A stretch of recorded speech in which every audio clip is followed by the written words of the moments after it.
Nous bénissons énormément le Seigneur pour cette grâce qu'il nous accorde de nous retrouver dans sa présence ce vendredi. Amen. Amen. Je nous salue tous dans le nom de notre Seigneur et Sauveur Jésus-Christ. Amen. Amen. Alléluia. Amen. Je veux ce soir travailler sans interprète. Si tu ne sauras pas me capter, il y a Chelsea, il y a Delicia qui peuvent nous aider à faire cela d'une manière rapprochée. Amen. Amen. Alléluia. C'est depuis mardi que nous avons commencé un merveilleux thème. Amen. Le thème, nous l'avons intitulé « Mon appel et mon Père spirituel ».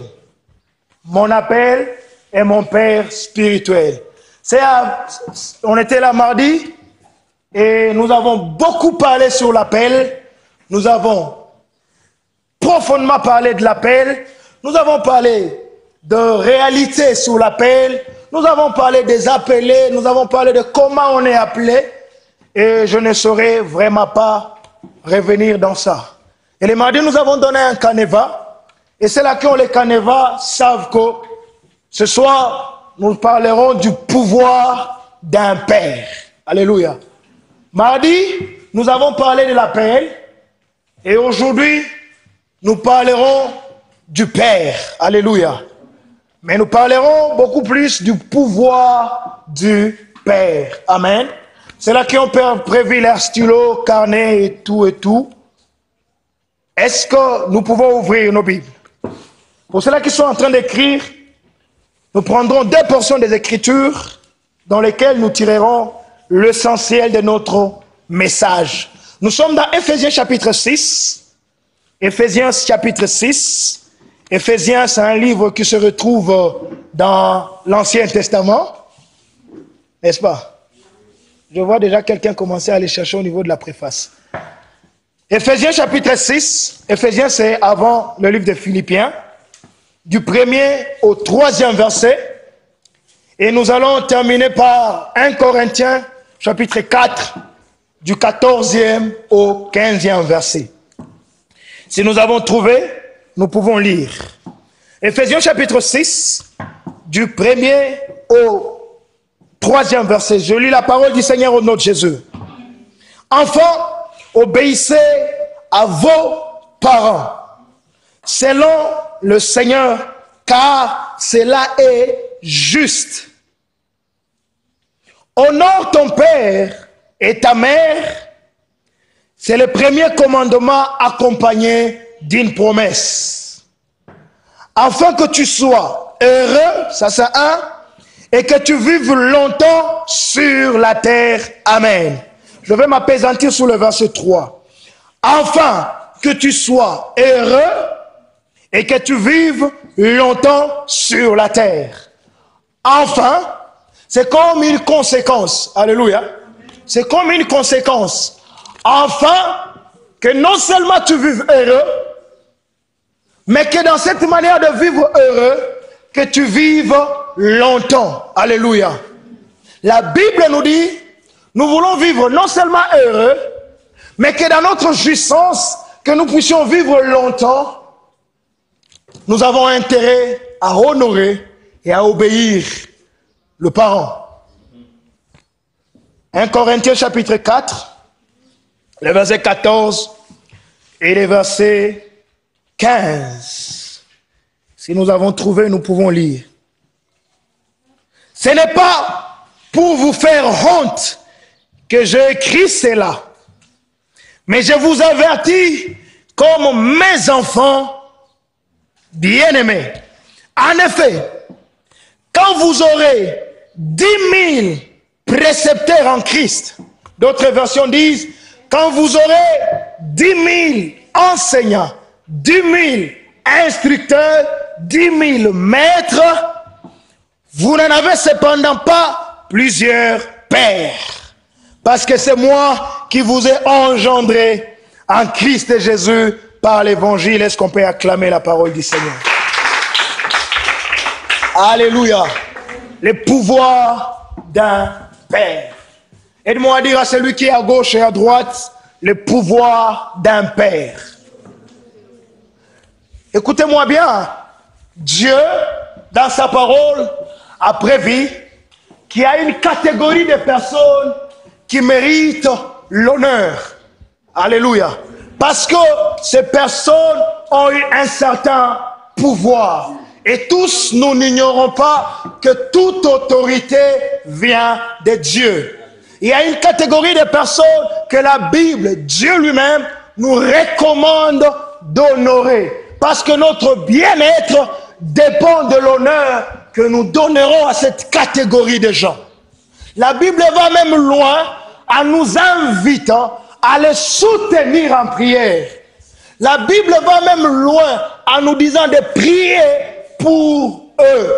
Peu importe ce qu'ils peuvent vivre, peu importe ce qu'ils peuvent commettre, la Bible nous recommande à nous de le soutenir. Alléluia. Avant que je n'aille loin dans cette intervention, permettez que je fasse 3 déclarations qui vont nous aider à comprendre cette intervention. La première des choses que j'aimerais nous dire,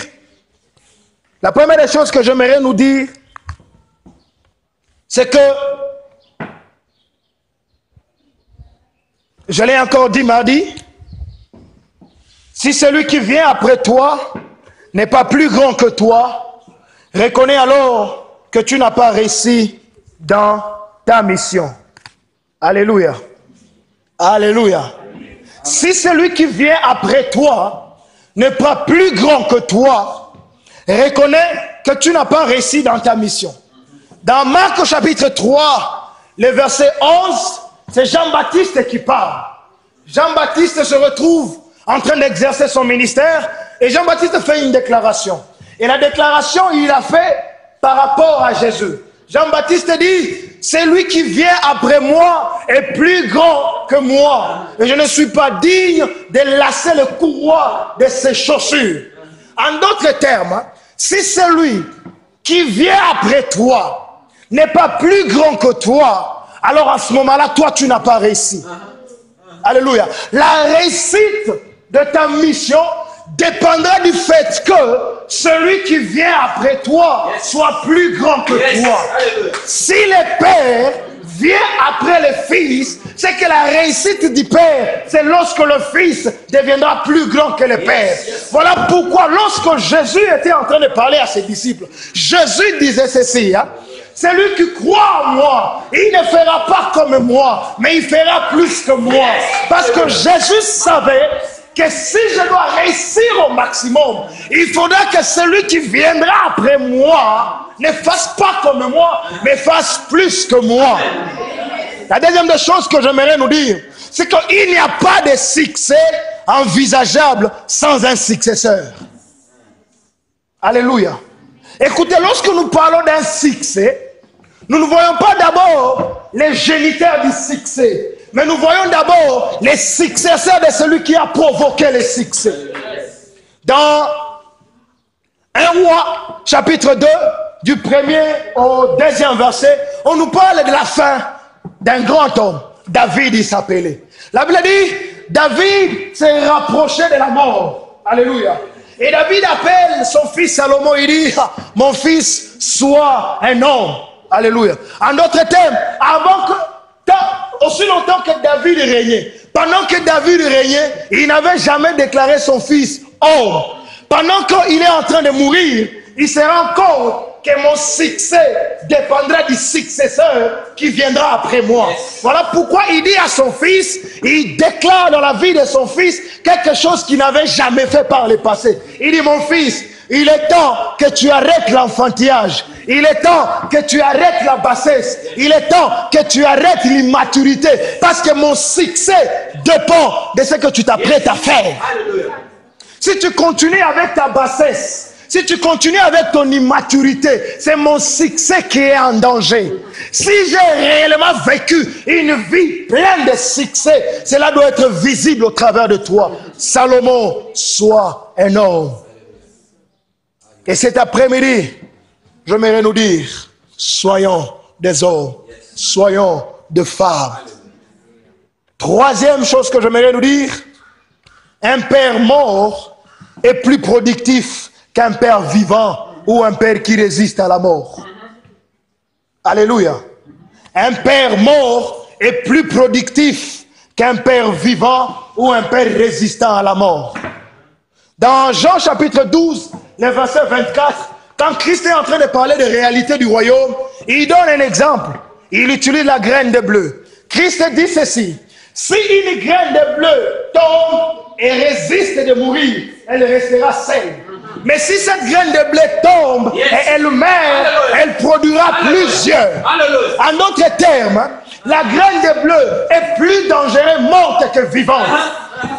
Écoutez, la vie d'un père doit être une vie productive lorsqu'un père a accepté de mourir. Et quand je parle de la mort, je parle de sacrifice. Un père incapable de te sacrifier pour le bien-être de ses enfants n'est pas capable de produire des enfants. Permettez que je dise, plusieurs peuvent produire. Produire des fils est une chose. Mais l'important, c'est de produire des fils selon son espèce. Et la seule manière de produire selon son espèce, c'est de mourir.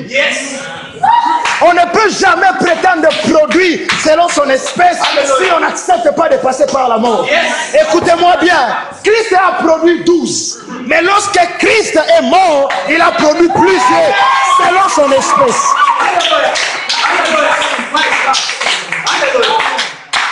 Dieu t'a établi père. N'échappe pas à la mort. La mort pour un père n'est pas une finalité. La mort pour un père, c'est l'expansion de la progéniture. Alléluia. Alléluia. Écoutez-moi bien, frères et sœurs.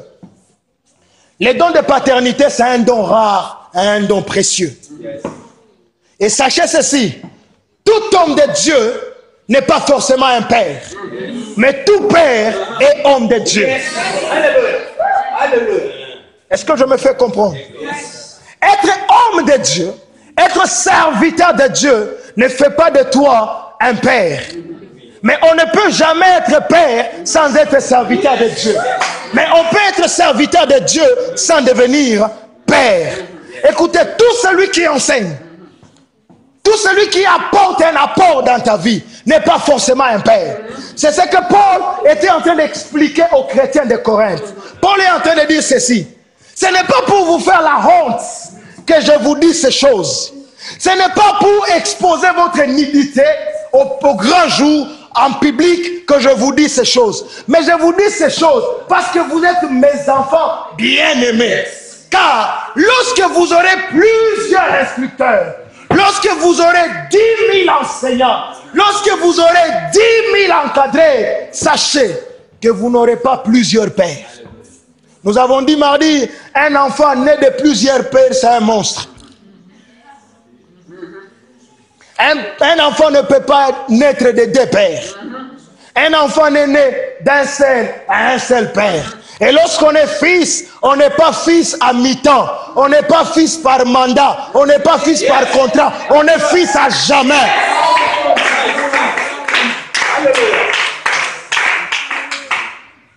Alléluia. Alléluia.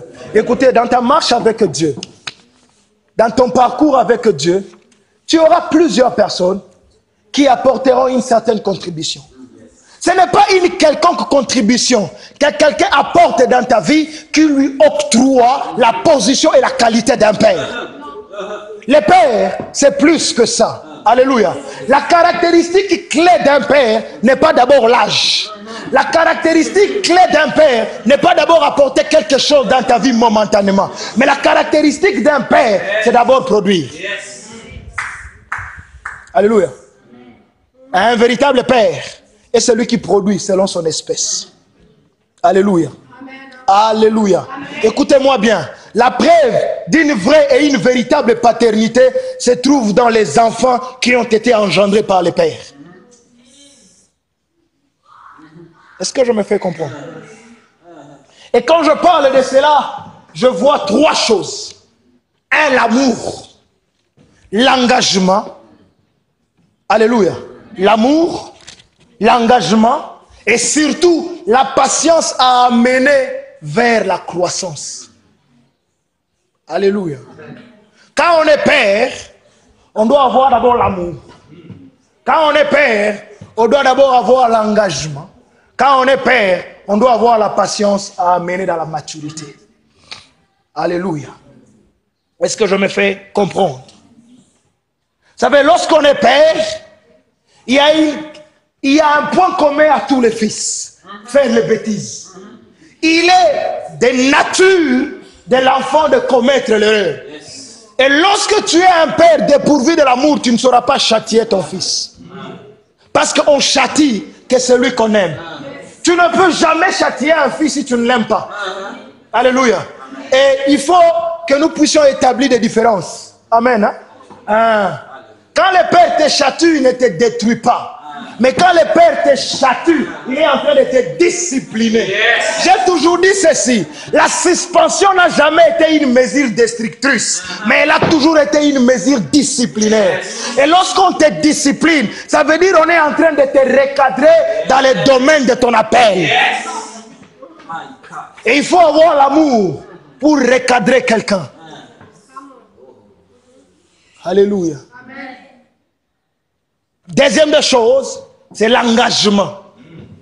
Lorsqu'un père ne s'engage pas à amener un fils dans sa croissance, c'est que ce n'est pas un véritable père. Lorsqu'un père ne s'engage pas à faire sortir dans la vie du fils ce que Dieu a investi dans le fils, c'est que ce n'est pas un père. Mais écoutez-moi bien, pour amener le fils à découvrir ce que Dieu a déposé en lui, pour amener un fils à faire sortir ce que Dieu a déposé en lui, cela suppose une patience. Alléluia. Certes, papa, tu as vécu avant le fils ce que le fils s'apprête à vivre. Ne cherchez pas à ce que le fils, dans ses débuts, soit exactement comme toi. Il faut une certaine patience. Alléluia. Il faut une certaine patience. Et cette patience se manifeste par ce qu'on appelle le douleur de l'enfantement. Le douleur de l'enfantement. Dans Galates chapitre 4, le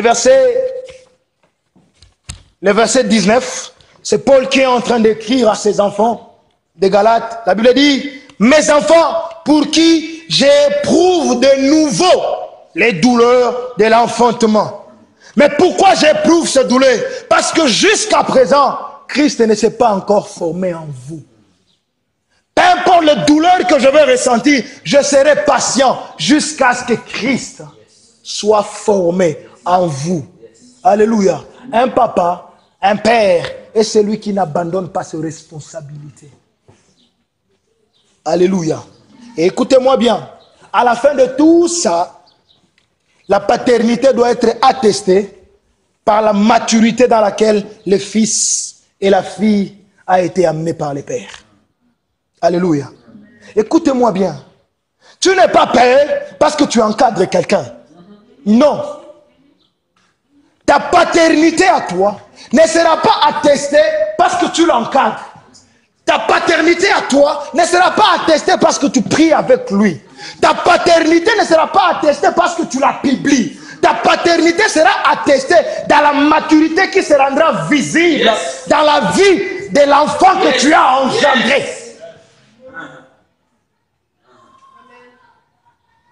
Alléluia. Essayons un peu de rentrer dans la Bible et fixer cela. Si nous lisons les livres de rois, la Bible nous présente deux ministères puissants. Des hommes de Dieu forts. D'un côté Élie, de l'autre côté Élisée. Et écoutez-moi bien, il est probable, et très probable alors, d'établir certaines différences entre un prophète qui est père et un prophète qui n'est pas père. Un homme de Dieu qui est père et un homme de Dieu qui n'est pas père. Alléluia. Si nous nous mettons à lire d'une manière profonde ou à étudier la vie, le parcours ministériel d'Élie et le parcours ministériel d'Élisée, nous comprendrons qu'il y a des différences là-bas. Alléluia. En comparant ces deux ministères, on arrive à comprendre que d'abord, tous les deux, ils étaient de puissants et des excellents prophètes. Mais au-delà d'être prophète, Élie, lui, avait un don de père. Mais Élisée, lui, n'en avait pas. Alléluia. Je m'explique, ne me lapidez pas encore. Je m'explique. Lorsque nous lisons la vie d'Élie, lorsque nous lisons la vie d'Élisée, nous remarquerons qu'Élie a produit un fils selon son espèce. Et ce fils s'appelle Élisée. Alléluia. C'est que Élie, au-delà d'être un prophète, il était aussi père. Mais Élisée, lui, par contre, c'était un prophète puissant. Mais il n'était pas un père. Pourquoi? Parce que Élisée, la Bible nous montre que Élisée, trop tôt, il a maudit le fils que Dieu lui avait donné. Qui devrait être son successeur? Alléluia. Alléluia. Comme nous avons dit, la paternité, le don d'un père, c'est la manifestation même de l'amour de Dieu. Alléluia. C'est la manifestation de l'amour de Dieu. Lorsqu'on est père, notre responsabilité, c'est d'amener le fils, amener certaines personnes à découvrir un certain nombre de choses concernant leur vie. Alléluia. Première des choses, c'est le pourquoi de leur existence. Alléluia. La responsabilité d'un père, c'est d'amener un fils à découvrir le pourquoi de son existence. Parce qu'il arrive des fois où nous vivons, mais nous ne savons pas pourquoi nous vivons. Jusqu'à ce que nous nous rencontrons avec quelqu'un qui nous fasse sortir d'un certain sommeil et nous fasse comprendre que nous ne sommes pas des battants en l'air, que nous ne sommes pas des touristes, mais nous sommes là pour une raison particulière. Deuxième des choses, la responsabilité aussi du père, c'est d'amener le fils à découvrir le potentiel investi en lui. Alléluia. J'aime toujours le dire. Ce qu'un père voit debout, le fils, ce qu'un père voit assis, le fils doit le voir debout. Lorsque tu es fils, ce que ton père peut voir en étant assis, toi tu ne le verras pas en étant assis. Il faudra que tu te tiennes debout pour le voir. Alléluia. Le père est le miroir dans lequel le fils voit son avenir clairement. Troisième des choses, c'est comment mettre ce potentiel au service de son prochain. Bref, amener le fils à découvrir son utilité et l'utilisation des potentiels investis en lui. Alléluia. Amen. Comme j'étais en train de dire, ça, c'est ça un père. Permettez que nous parlons de 3 marques d'un père. 3 marques d'un père. 3 marques d'un père. Et c'est là où je veux vraiment présenter mon message. 3 marques d'un père. Premièrement, nous l'avons déjà dit, un père a l'habilité de produire des fils et des filles. Alléluia. Il a l'habilité de produire des fils et des filles. Bien-aimé, le signe cardinal d'un père n'est pas d'abord son âge. Bien que l'âge peut être un facteur non négligeable. Mais le signe cardinal, le signe important, le signe principal qui prouve que quelqu'un est un père, c'est lorsqu'il a l'habilité et la capacité de produire des fils. Mais qu'il ne s'arrête pas seulement à produire des fils, mais qu'il les produise selon son espèce. Alléluia. Alléluia. Alléluia. Le père, non seulement que c'est un producteur de fils selon son espèce, mais aussi il est l'assureur de la progéniture. Il assure la continuité. L'exemple typique de cela, c'est la vie du prophète Élie encore. Le prophète Élie a travaillé. Le prophète Élie a exercé son ministère. Et nous voyons qu'à la fin de son ministère, il a produit un fils. Il a assuré sa progéniture. Il a vraiment assuré sa progéniture. Alléluia. Alléluia. Amen. Amen. Mais lorsque nous voyons Élisée, visiblement, même la double portion qu'il a reçue n'a pas fait de lui un père. C'est là où je vais dire, L'onction qui repose sur l'homme de Dieu n'est pas une transformation pour faire de lui un père. Alléluia. Alléluia. L'onction qui repose sur toi ne fait pas de toi un père. Écoutez-moi bien. Dans 2 Rois chapitre 5, le verset 27, la Bible nous présente l'histoire d'Élisée, Naaman et Géhaz. Alléluia. Élisée était un homme très puissant. Dans 2 Rois chapitre 2, la Bible nous présente Élisée qui reçoit la double portion de l'esprit d'Élie. Amen. Alléluia. Et la Bible nous présente encore Élisée qui vient d'accomplir un miracle. Il vient de toucher la vie de Naaman. Naaman guérit de sa lèpre. Naaman qui présente les cadeaux et l'homme de Dieu refuse les cadeaux. Et Géhaz, quand ils sont en train de partir, Géhaz fait demi-tour, il part vers Naaman, il prend le présent. Il ment, il prend le présent. Quand il revient, Élisée dit à Géhaz, mon esprit n'était-il pas avec toi lorsque cet homme t'a remis des cadeaux? Ça, c'était encore bon. Au moins là, il manifestait l'onction prophétique. Plus tard, il va dire, parce que tu l'as pris, la lèpre qui est sortie de Naaman entrera sur toi. Un père est celui qui ne se presse pas à maudire un enfant. Lorsqu'un père maudit un enfant à cause de la faute que l'enfant commet, le père arrête la progéniture familiale. Alléluia. Alléluia.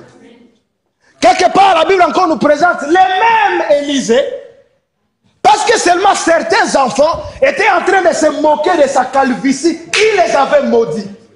En d'autres termes, peu importe l'onction qui résidait sur lui, il n'était pas bon en tant que père. Il n'était pas bon, il ne savait pas dealer avec les enfants. C'est la raison pour laquelle Élisée n'a jamais eu de successeur. Alléluia. En d'autres termes, lorsqu'on parle de la réussite ministérielle, c'est Christ sur la montagne de la transfiguration qui nous fait comprendre entre le ministère d'Élie et le ministère d'Élisée, quel est le ministère qui a plus réussi. Sur la montagne de la transfiguration, la Bible nous présente d'un côté Élie, de l'autre côté Moïse. En d'autres termes, Christ était en train de nous dire, même si vous avez vu Élie et Élisée travailler avec puissance, vu que Élisée n'avait pas de successeur, lui n'a pas réussi. Et je n'associe pas à côté de moi des gens qui ont échoué.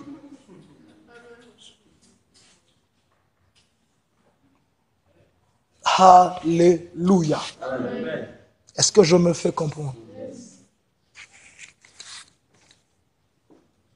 Amen. Deuxième marque d'un père. Un père possède un grand et un large cœur pour pardonner.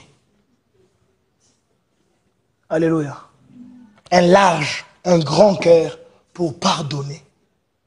Lorsqu'un père ne sait pas pardonner, c'est que c'est un père qui n'est pas digne d'être appelé père.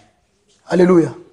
Si vous lisez dans 1 Roi, chapitre 19, du verset 15 au verset 16, la Bible nous présente Élie qui choisit Élisée.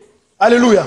La Bible nous présente la connexion entre Élisée et Élie. Élisée en tant que fils et Élie en tant que père. Mais précédemment, la Bible nous parle d'Élie qui a été abandonné par un fils, qui a été délaissé par un fils. En d'autres termes, c'était un choc que Élie a reçu. Alléluia. Vous remarquerez, lorsque Élie était sur la montagne de Carmel, en train de prier, visage entre les genoux, il envoyait un fils. Il envoyait son serviteur pour dire, va voir si l'eau, si la pluie ne tombe pas encore. Mais quelques temps après, on ne nous parle plus de ce fils. C'est un fils qu'il a abandonné. Mais nous voyons encore Élie donner une seconde chance. Un père est celui qui a le cœur d'accorder une seconde chance. Ce n'est pas parce que le premier fils t'a faussé compagnie que tu feras payer aux autres fils l'erreur du premier. Nous avons des pères Ils sont pères, mais il faut payer aux petits frères les bêtises que le grand frère a eu à commettre. Alléluia. Un père est celui qui a un cœur de pardonner. Alléluia. Un cœur de pardonner. Un père est toujours celui qui accorde une seconde chance. Une seconde chance. Alléluia. Élie a connu un choc. Il a connu un choc. Amen. Mais j'aime ce type. Il était très exceptionnel. Lorsque nous lisons dans 2 Rois chapitre 2, nous voyons Élie donner un ordre à son fils Élisée. Il dit, Élisée, reste ici. Mais nous voyons le fils désobéir à l'ordre du père. Il refuse de rester à Gilgal. Il refuse de rester à Bethel. Il refuse de rester à Jéricho. Il refuse de rester au Jourdain. C'était une désobéissance. Parce que le père a dit, reste ici. Mais malgré cette désobéissance, le père l'ouvre les mains et il lui accorde une demande. Malgré que Élisée était en train de désobéir à l'ordre que son père lui donnait, mais à la fin, arrivé au Jourdain, le père lui dit, fils, demande-moi tout ce que tu veux. Ah, papa.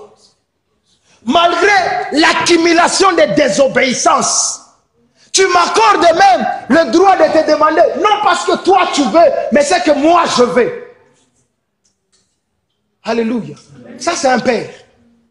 Mais est-ce qu'Élisée a fait de la même manière? Écoutez-moi bien. En tant que modèle de père, Élie, pas Élisée. Alléluia. Plusieurs choses montrent que Élisée n'était pas un bon père. Un père est toujours celui qui fait au fils ce qu'on a fait pour lui. Parce qu'un père d'aujourd'hui n'est rien d'autre qu'un fils d'hier qu'on a aidé pour devenir père. Ce qu'on a fait pour toi aujourd'hui, fais-le pour les autres. Voilà pourquoi Paul dit à son fils Timothée, ce que tu as entendu de moi, confie-le aussi à des gens capables de le transmettre aux autres. Écoute-moi bien. Lorsque l'héritage s'arrête par toi, c'est que la famille est en train d'aller au cimetière.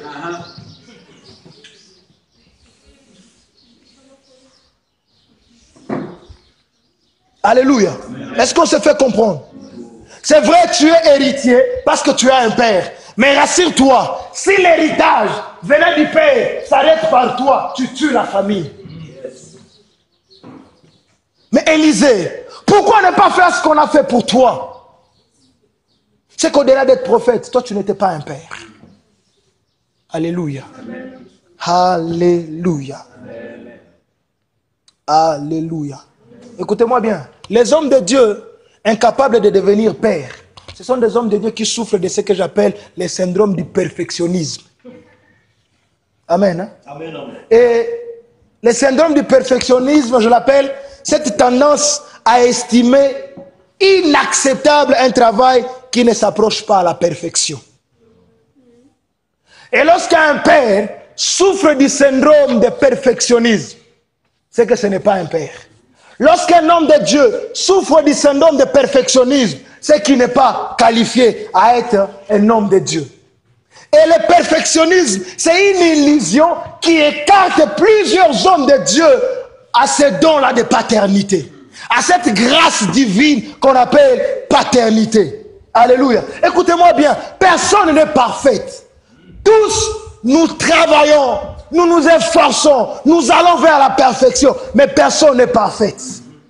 Un père qui exige toujours la perfection à son fils, c'est que lui n'est pas un bon père. Alléluia. Et généralement, des hommes de Dieu qui souffrent du syndrome de perfectionnisme, ils sont là pour attaquer leur fils, traumatiser leur fils, culpabiliser leur fils. Et à force de culpabiliser leur fils, ils ne voient pas trop les efforts que le fils fournisse pour leur ressembler. Pendant que le fils est en train de fournir des efforts pour te ressembler, mais toi tu veux encore... Mon Dieu. Imaginez un peu. Imaginez un peu. Si Dieu attendait jusqu'à ce que nous atteignions la perfection pour commencer à nous utiliser, tu es sûr que Dieu utiliserait quelqu'un? Alors pourquoi nous parents, nous attendons que l'enfant atteigne la perfection pour faire confiance à l'enfant? Alléluia. Écoutez-moi bien. La paternité a comme responsabilité d'amener un enfant dans sa croissance. Et ça, c'est un processus. Alléluia. C'est un processus. Si vraiment Dieu devrait mettre la perfection comme condition pour nous qualifier au service, personne ne serait qualifié au service. Alléluia. Alléluia. Un père a tellement de l'espace dans son cœur pour pardonner, accorder une seconde chance et soutenir le fils. Un père doit avoir un cœur et des yeux capables de voir au-delà des erreurs que le fils est en train de commettre, une étoile qui brillera avec éclat et splendeur. Un père n'est pas celui qui condamne. Non, n'est pas celui qui condamne. C'est la raison pour laquelle, lorsque le fils prodigue est rentré à la maison, le père ne l'a pas condamné. Le père ne l'a pas blâmé. Mais le père a dit, apportez-moi la belle robe. Apportez-moi la belle robe. Mais regardez l'attitude du frère. Le frère qui n'avait même pas l'esprit de père, l'esprit de paternité. Il commençait à condamner son père, son frère. Mais le père a compris que le fils, il fait toujours des bêtises. Il fait toujours des bêtises. Et comment je peux corriger quelqu'un qui ne fait pas de bêtises? Et comment atteindre une perfection si je ne suis pas corrigé? C'est qu'en d'autres termes, la perfection exige aussi des erreurs. Alléluia. Troisième marque. Un père est celui qui pourvoit aux besoins des enfants. Un père est celui qui pourvoit aux besoins des fils. Là, je vais parler. Là, je veux parler. Un père n'est pas seulement un titre. Non. Un père n'est pas seulement une célébrité. Mais un père, c'est aussi cette capacité de soutenir, de pourvoir aux besoins d'un fils. Alléluia. Et cette attribution ou responsabilité du père est clairement démontrée dans Matthieu chapitre 6, dans la prière de notre Père. Toutes les fois où nous prions, nous disons ceci: donne-nous aujourd'hui notre pain quotidien. Donne-nous aujourd'hui notre pain de tous les jours. Comme on est aujourd'hui, donne-nous le pain de chaque jour. C'est notre devoir à nous. Lorsque nous arrivons aujourd'hui, nous devons retrouver notre pain d'aujourd'hui.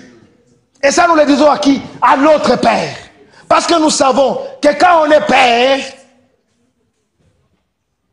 nous devons pourvoir aux besoins des fils. Alléluia. En descendant encore un peu, même quand nous prions encore, la Bible nous dit, délivre-nous du mal. En d'autres termes, aide-nous, soutiens-nous. Un père est celui qui soutient. Alléluia. Yes. Un père qui ne sait pas soutenir un fils, un père qui ne sait pas pourvoir aux besoins d'un fils, ce n'est pas un père. Alléluia. Est-ce que je peux parler? Est-ce que je peux parler? Un vrai père, un véritable père, ce n'est pas d'abord celui qui reçoit des éloges, c'est d'abord celui qui pourvoit, celui qui soutient. Les problèmes des pères que nous avons aujourd'hui, ce sont des pères qui ont rendu des fils esclaves, qui ont colonisé les fils. Papa, est-ce que tu as besoin que je porte ta Bible pour que tu te sentes papa? Est-ce que tu as besoin que je m'agenouille devant toi pour qu'on se le dise? Ces histoires d'adilogie ici, ça exagère. Nous l'amenons à l'extrême. Nous l'amenons à l'extrême. Est-ce que vraiment tu as besoin quand tu es père, quand on entre, il faudra que le fils tremble? Est-ce que c'est dans le tremblement du fils qu'on reconnaît la présence du père? Tu es père même quand le fils ne tremble pas. Tu es père même quand le fils ne porte pas ta Bible. C'est quoi cette mentalité que nous avons? Alléluia. Jusqu'à ce que l'enfant est devenu traumatisé. Je vais nous dire une chose. Un père, ce n'est pas seulement un receveur quotidien, c'est aussi un donneur quotidien. Et je vais encore le dire, avant qu'un père soit un receveur momentané, il doit être un donneur quotidien. Alléluia. Amen. Mais on se demande, on est père. Mais la seule manière pour toi que nous puissions te reconnaître père, c'est quand nous voyons tes fils trembler. Mais quand nous voyons ceux qui sont en train de devenir des idiots,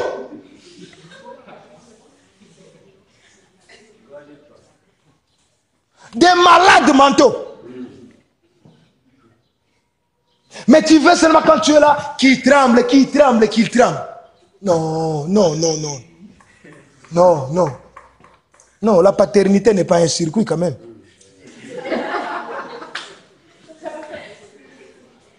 Rendons les choses simples. C'est simple. C'est simple, c'est simple. C'est simple. D'ailleurs, je vais vous dire une chose. L'honneur qui est dit à un père doit être une conséquence de ce que le père a fait dans la vie du fils. C'est une reconnaissance. Quand tu n'as rien fait dans ma vie en qualité de père, qu'est-ce que tu attends que ma vie te donne? Parce que laisse-moi te dire, si tu es père, ma vie c'est un champ. Tu ne peux semer que l'autre, tu ne peux moissonner que lorsque tu as semé dedans. Pourquoi tu veux venir moissonner dans ma vie, là où tu n'as même pas semé? Je vais te donner ce que toi tu ne m'as jamais donné. Parce qu'un père est celui qui donne. Si un père est celui qui a commencé, c'est que c'est celui qui commence à donner. Un père a un fils qui vient avant l'autre. Qui est censé donner avant l'autre? Alléluia. Où est-ce que c'est écrit qu'un père ne doit pas respecter un fils? Direct que nous avons toujours dit, le père c'est un modèle. Sois modèle en tout. Montre-moi comment est-ce qu'on respecte les gens. Respecte-moi.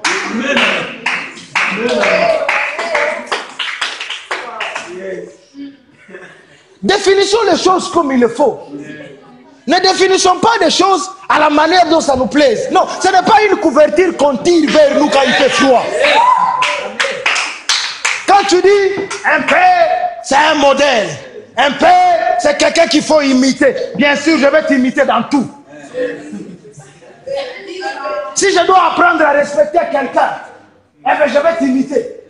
Et le respect, on ne le donne pas seulement à quelqu'un qui est plus âgé. Le respect, on l'accorde à un être humain.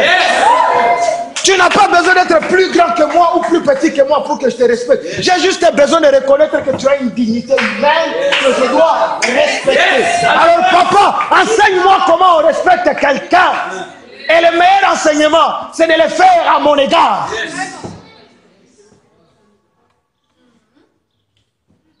Alléluia. Ah, des papas autoritaires. Ah. Il y a même déjà des papas, si on l'appelle par son nom, il est fâché.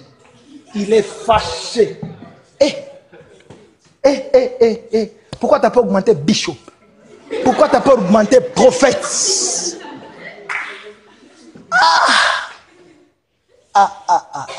Non. Non, revenons sur terre, on est encore sur terre. Mais il y a des choses qu'on doit comprendre. Il y a des choses qu'on doit comprendre. Alléluia. Non. Écoutez, nous avons aussi des fils. Parfois, moi, j'ai honte. J'ai honte. J'appelle papa, appelle-moi par mon nom. Qu'est-ce qui se passe? Alléluia. Non, si tu m'appelles par mon nom, je ne veux pas piquer une crise cardiaque. Alléluia. Homme de Dieu, prenons une responsabilité en main. J'ai été élevé par un homme de Dieu qui est vraiment un modèle pour moi. Un jour, il a eu un travail. Il a travaillé. Quelques mois après, le travail a pris fin. Et il nous appelle, il appelait un à un. Je peux me rappeler, il m'a appelé moi et mon frère en Christ. C'était plutôt sa femme. Et puis, sa femme nous a serré la main. Il a dit, est-ce que vous pouvez prier pour cette bénédiction? En fait, quand le travail de mon père spirituel a pris fin, on lui a donné, comment on appelle ça? Des comptes, hein? Et quelque chose comme ça. Et on a prié. On a prié. Alors quand on priait, notre mère est partie. Et on a dit Amen, elle n'était plus là. Bon, on se demandait, bon, on était à deux. Le frère là était sage, il m'a dit, frère, toi tu vas garder cet argent. Il dit, ok. Alors moi je garde cet argent. Demain, 2 jours, 3 jours. Je dis, mais cet argent, ça appartient à qui? Je pars demander à mon frère, mon cher, cet argent, c'est quoi? Cet argent, moi, ça commence à m'insécuriser. Alors, je pars aussi chez ma mère, je dis, en fait, on a prié pour cet argent, je pense qu'il est temps qu'on voulait. Elle me dit, non, c'est pour vous. Je dis, ah, à l'occasion de quoi? Elle dit, non, papa travaillait, et le boulot est fini, on lui a donné l'argent, alors, papa a résolu de donner à chacun $20, $20. Waouh! Quel papa! Merci. On a besoin de ce genre de papa aussi. Si papa a besoin, l'enfant aussi a besoin. Alléluia. On a besoin de ces papas. Alléluia. Alléluia. Reconnaissez ceci. Recevoir l'honneur et le cadeau n'est pas la fonction principale d'un père. Non. Recevoir l'honneur et les cadeaux n'est pas vraiment la fonction principale d'un père. Mais l'opposé est vraiment la fonction principale d'un père. Alléluia. Pourvoir, soutenir, aider l'enfant. Voilà les devoirs d'un père. Quand on est un père, c'est ça les devoirs. Le problème que nous avons quand on est père, nous parlons beaucoup plus de nos droits que de voir nos devoirs. Je vais vous dire une chose. Vous voulez recevoir des droits, commencez d'abord par vous acquitter de vos devoirs. Tant que tu es incapable de t'acquitter de tes devoirs, tu dois être incapable de jouir de tes droits. C'est un principe civique. Ce n'est pas parce qu'on est spirituel qu'on est devenu moins civique.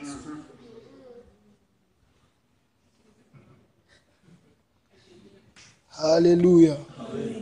Alléluia. La Bible nous dit. Nous avons lu dans Ephésiens, chapitre 6. Paul est en train de dire, honore ton père et ta mère. Alléluia. Honore ton père et ta mère. Et lorsque papa a fait, alléluia, a fait sa part, le fils, tu te vois obligé de faire ta part. Alléluia. Je vais vous dire une chose, la malédiction n'est pas seulement verbale. La malédiction n'est pas seulement verbale. La malédiction respecte aussi un autre principe. Amen. Ce n'est pas parce que papa seulement se lève et te dit, je te maudis, et directement l'enfant est maudit. Non. Lorsque papa s'acquitte de ses responsabilités, l'enfant, tu es incapable de t'acquitter de tes responsabilités, même si papa ne dit pas tu es maudit. Alléluia. Très important. Et nous devons le comprendre. Nous devons le comprendre. Alléluia. Et lorsque un papa se voit honoré, c'est à ce moment-là qu'en qualité de père, il relâche une bénédiction. Alléluia. Et la plus grande bénédiction qu'un père relâche, c'est l'héritage. Le plus grand héritage qu'un père relâche, c'est le nom. Lorsque Christ est en train de travailler, Christ, il s'en va. Avant de s'en aller, il appelle ses disciples. Il les amène quelque part, il commence à leur parler. Et Christ pouvait leur laisser tellement de choses. Parce que Christ, avant de partir, il était en train de leur dire, je vous laisse au milieu des loups. Christ savait que ses enfants restent au milieu des défis et des défis. Mais si facilement, ces enfants ont vu Christ faire de grandes choses. Ils ont vu Jésus devenir une boulangerie qui marche. Ils ont vu Jésus devenir une pharmacie permanente. Ils ont vu, Christ faisait ceci, l'eau se calmait. Christ faisait ceci, les démons partaient. Christ pouvait aussi leur laisser les numéros, parce que Christ avait des numéros. Quand il arrivait face à la famille, il sortait les numéros de la boulangerie. Quand il arrivait devant la maladie, il sortait les numéros de l'hôpital. Christ avait des numéros. Et il pouvait dire, vous êtes au nombre de 12, je vais donner à chacun un numéro. Toi, tu vas prendre les numéros de la boulangerie. Toi, tu vas prendre le numéro 2. Toi, tu vas prendre le numéro 3. Toi, tu vas prendre jusqu'au numéro 12. Mais Christ a compris une chose. Le plus grand héritage, ce n'est pas ça. Le plus grand héritage, c'est le nom.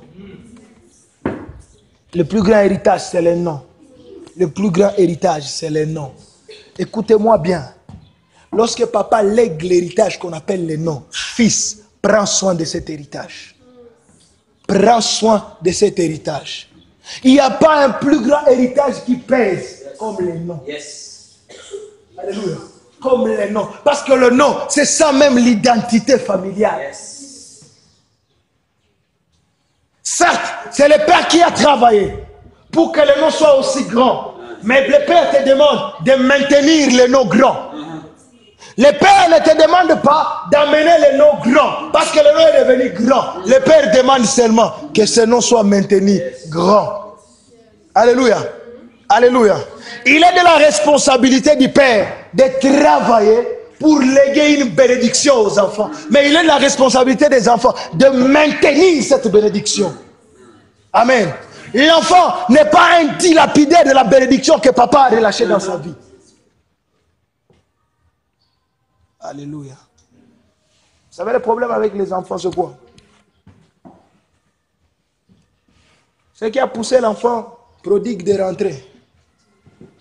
Vous savez c'était quoi? La conscience de ce qu'il a perdu. Alléluia. Il arrive des fois où lorsqu'on est là avec un père, le père il travaille. Mais nous ne nous rendons pas compte des efforts qu'il fournit. C'est lorsqu'on est éloigné de lui qu'on se rend compte qu'il a vraiment travaillé. Alléluia. Très important, l'héritage d'un père. Alléluia. Tu as un père. Tu as un père. Sache ceci. Ce n'est pas d'abord un privilège d'être père. C'est une responsabilité d'être père. Alléluia. Alléluia. C'est vraiment une responsabilité d'être père. Je veux nous le dire, nous qui sommes pères, prenons le temps de nous acquitter de nos responsabilités. Alléluia. Prenons le temps de nous acquitter de nos responsabilités. Je vais terminer par cet exemple. Dans 1 Samuel, juste au chapitre 1er, chapitre 2, chapitre 3, on nous montre un père. Élie, il s'appelait. Il s'appelait Élie. Alléluia. La Bible dit, lorsque Dieu appelle Samuel, Samuel va chez Élie. Et Élie lui dit, je n'étais point appelé, va dormir. Alléluia. Écoutez-moi bien. Un père est l'être capable de détecter ce qui se passe dans la vie du fils avant que le fils ne lui en parle.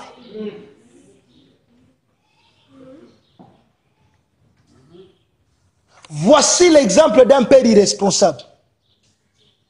Lorsque Anne est en train de prier, le père ne sait même pas que l'enfant souffre. Au lieu même de dire à Anne, j'ai compris que tu souffres, j'ai vu. Mais il dit à Anne, hey, c'est depuis quand que tu te feras passer de ton ivresse? L'enfant est en train de souffrir, papa le traite de ivre. Combien on a de papas qui s'appellent papa, mais qui ne savent pas ce qui se passe dans nos vies?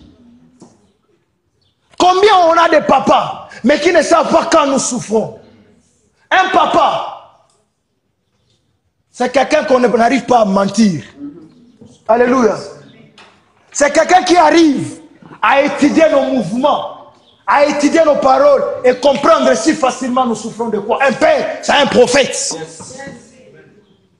Un père n'a pas besoin d'abord que Dieu lui dise les problèmes de ton enfant, c'est ça, c'est ça. Juste en te voyant.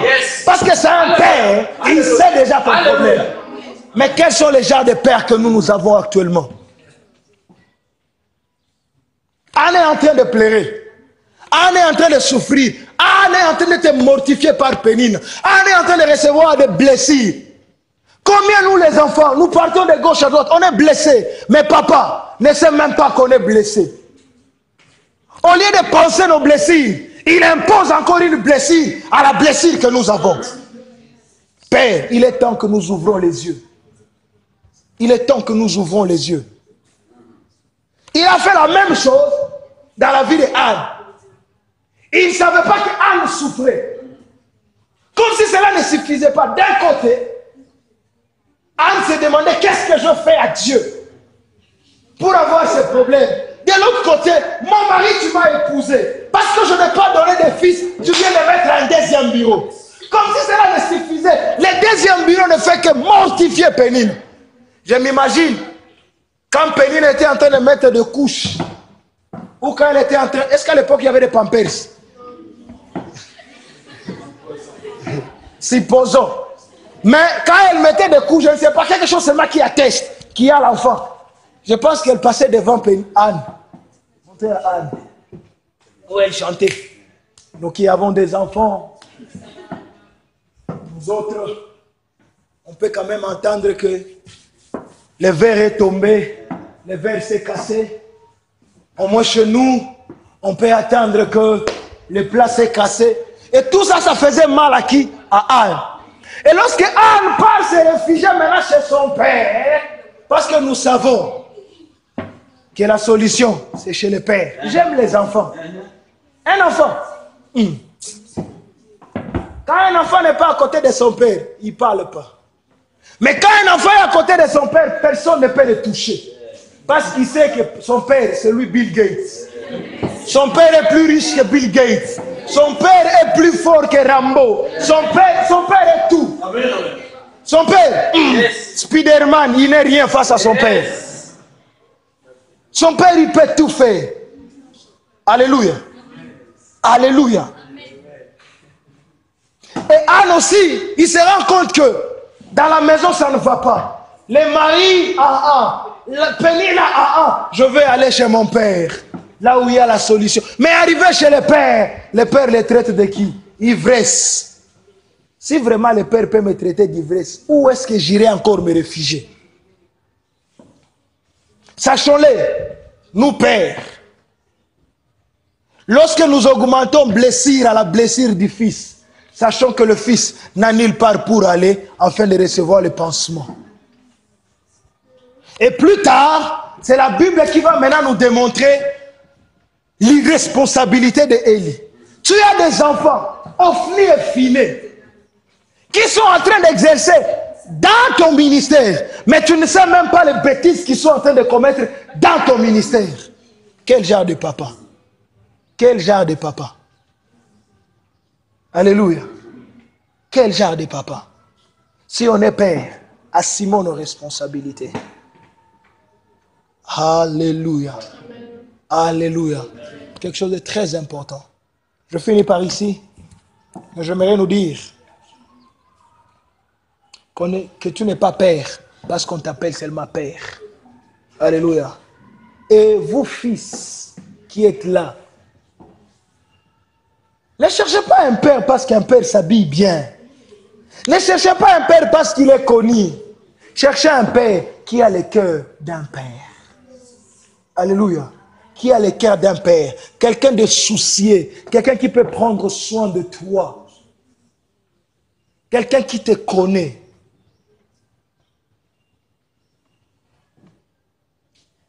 Alléluia. Est-ce qu'on peut se tenir debout et prier? J'aimerais que nous puissions prier. J'aimerais que nous puissions prier. Il se peut peut-être que tu es père, que Dieu t'a élevé en qualité de père, mais jusque-là, dans le rôle de père que tu jouais, tu voyais plus les privilèges, moins les responsabilités. Tu voyais plus le droit qui te revenait, moins les devoirs que tu devais faire. Tu voyais plus recevoir de fils que donner vers le fils. Et toi, fils ou fille qui est ici, parce que du reste, tous, on est des fils et on est des filles. Évitons de chercher des pères, parce que ça frappe aux yeux. Évitons cela. Cherchons des pères selon la perspective de Dieu. Lorsque Dieu choisit, Dieu ne choisit pas ce qui frappe aux yeux des hommes. Dieu choisit l'intérieur. Dieu choisit le cœur. Et lorsque nous nous mettons à chercher un père, examinons le cœur. Examinons le cœur. C'est quelque chose de très important. Examinons le cœur. Examinons le cœur. J'aimerais que nous puissions prier. Tu vas prier pour toi-même. Il se peut peut-être qu'en tant que fils, la quête de père que tu avais, c'est un père qui est connu, un père qui fait des miracles. Mais nous avons vu aujourd'hui que même un prophète n'a pas pu être un bon père. Être un prophète ne signifie pas forcément être un père. Être un pasteur ne signifie pas forcément être un père. Nous avons vu des simples chrétiens devenir de vrais et de véritables pères. Et de vrais apôtres ne pas devenir de vrais pères. J'aimerais que nous puissions prier. Prie s'il te plaît. Prie s'il te plaît. Prie s'il te plaît. Prie s'il te plaît.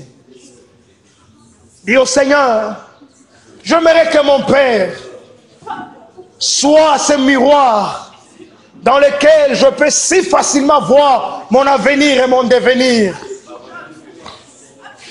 Prie s'il te plaît pour ton Père.